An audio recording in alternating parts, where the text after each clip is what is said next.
You've heard the words since you were in Sunday school. You have heard these professors remind you of them, both in words of warning as well as words of encouragement, and maybe even a few testimonies. A counselor, a friend, a minister of music, whatever capacity you'll serve in, on mission field or here at home, you'll use these two words. And they are, trust God. Two single-syllable words that you have heard forever, but you will discover as time passes how difficult they are to obey. Trust God. Of course, I have no way of knowing what the future holds for you. You may lose your home and everything in a fire. You may lose your spouse to an early disease, detected but not cured. You may lose your dreams, your hopes. You may lose a relationship that you have cultivated over the years. All losses are painful. And you will be brought back over and over again to the words of Proverbs chapter 3, verses 5 and 6. I know. You memorized them in Vacation Bible School or when you were growing up at the knee of a godly mother and or father, and your lips will move as I quote them. Trust in the Lord with all your heart, and lean not to your own understanding. In all your ways, acknowledge him, and he will make your paths straight. All your heart, all your ways, trust. Trust. Now, we have a problem with this because of several things. First of all, we are too blamed self-sufficient. We have learned how to get ourselves out of jams rather than acknowledging the jam has very well been either directed or permitted by our sovereign God to teach us. And by not trusting him, we short-circuit the test and go our own way, getting ourselves out of our own mess. We're too self-sufficient. Another reason we fail this test is because we're too quick to call on others. We have a lot of very capable friends. As life unfolds and you leave this school and you're involved in your church, your work of ministry, your realm of responsibility, you'll meet other people. Many of them much smarter than you are. Most of them richer than you are.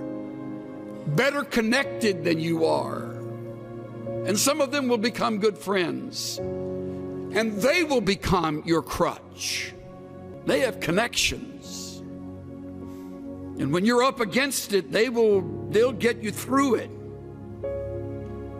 Another reason we don't trust is because we feel distant from the God of heaven.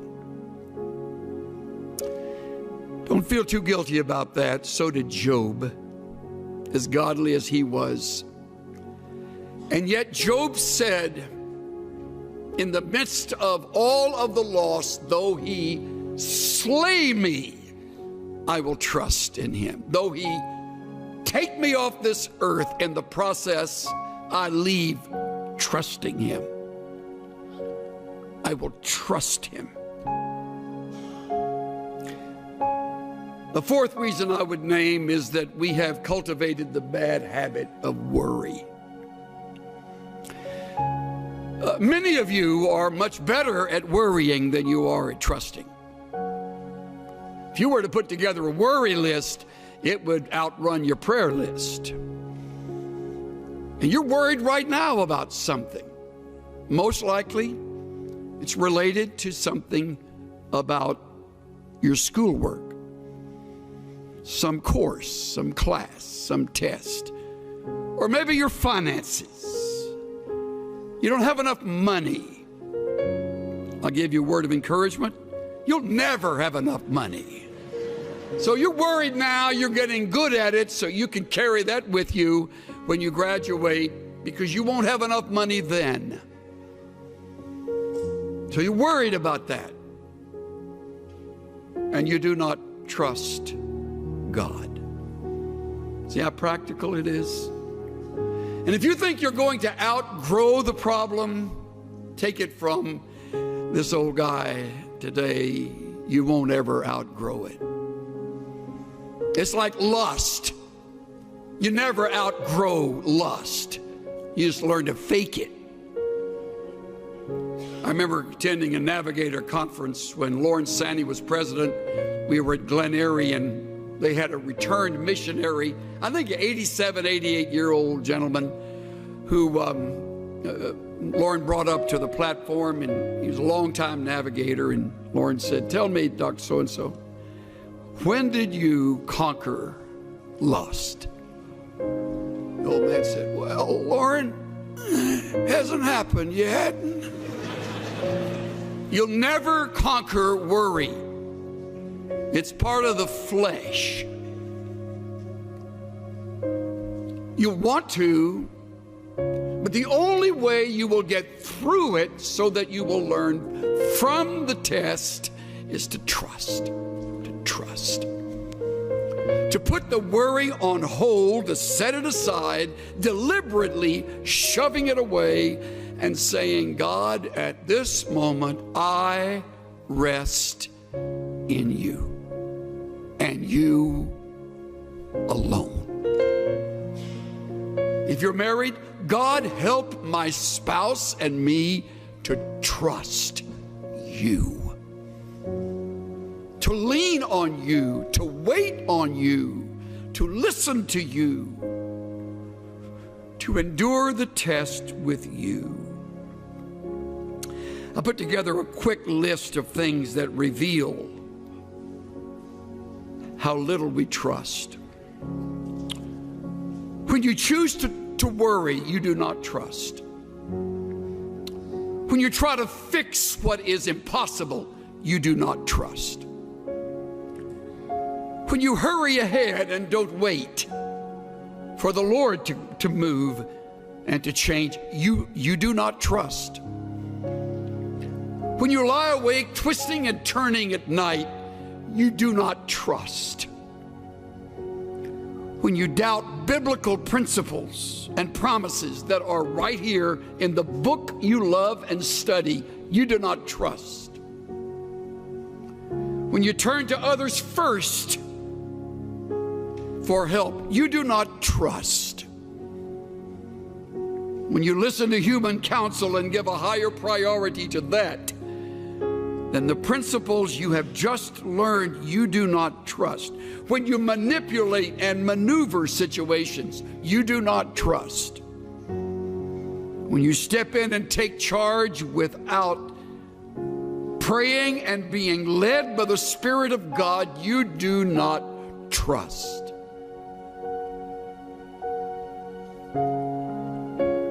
When you cling to others in order to feel secure and needed and loved, you do not trust.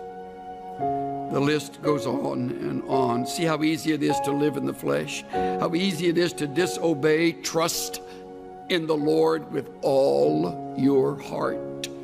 Wouldn't it be a great project over the Christmas season this year to think through ways that you can begin to trust God regardless? Hopefully it'll be a project that you and a good friend or you and your mate can enter together.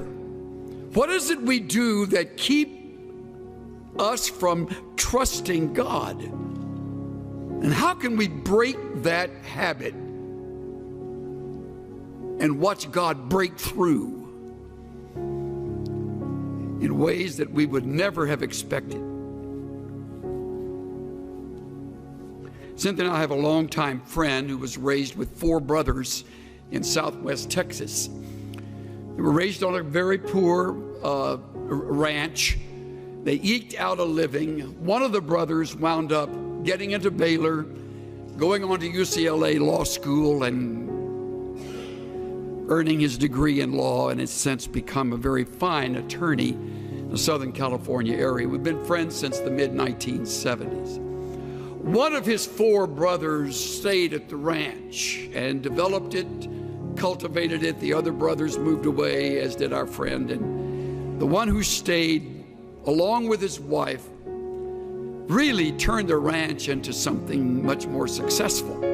Grew crops that worked, got cattle, bred them, sold them. Little by little, kind of got on their feet and finally became pretty much financially stable. Then the fires of 2011 across Texas swept through their area, and they came to that ranch. By now they knew they would lose all the cattle. They simply opened the gate, and amazingly those animals know where to go, usually know where to go to find shelter and safety. And they fled, hundreds of them. And they barely left, unable to get anything, much of anything in their pickup, and they drove away. Came back a number of days later when allowed to enter this territory, and everything was melted. Everything. Even the metal roof on the shed, on the barn, had melted down and sort of peeled its way over, and what it landed on, it kind of was that metal profile. As everything is lost, all possessions, all pictures, thankfully no lives. Strangely, the cattle got back and were clustered around in a herd around an enormous oak tree, and they were able to get them back. Of course, the fence had burned, so that has to be rebuilt. And they said to one another, we realized at that moment our faith would either kick into action or we would move far away from the God we had loved and served. They chose the former. They determined they would rebuild. They're in the process right now. Living with a brother, putting house and home back together, having lost it all. And the Lord taught me through my shameful response, He'll win this battle. Trust Him. Trust me. Trust God. Just to rest upon His promises. Just to know, thus saith the Lord.